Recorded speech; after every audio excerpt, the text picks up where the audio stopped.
اور آپ وہ شخصیت ہیں کہ سب سے پہلے امیر المؤمنین کا لقب آپ کو ہی دیا گیا، اس سے پہلے امیر المؤمنین کا لقب کسی اور کے لیے نہیں تھا۔ ایک مرتبہ حضرت عمر بن عبد العزیز رحمۃ اللہ تعالی علیہ، آپ نے ابو بکر بن سلیمان بن حسمہ سے کہا کہ وہ شخصیت کون ہے جنہوں نے سب سے پہلے اس طرح لکھا تھا کہ من عبداللہ امیر المؤمنین، کہ امیر المؤمنین سب سے پہلے جو لکھا لقب جس نے اپنے لیے وہ کون تھے؟ تو وہ بیان کرتے ہیں کہ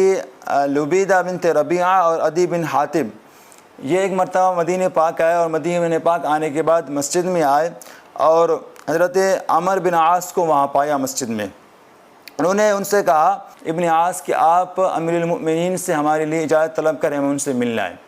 جب آپ نے یہ نام سنا تو آپ نے کہا کہ اصب تم اسمہو، کہ آپ نے ان کو درست نام دیا ہے، بے شک هو الامیر ونحن المؤمنون، کہ وہ امیر ہے اور ہم مؤمنین ہیں۔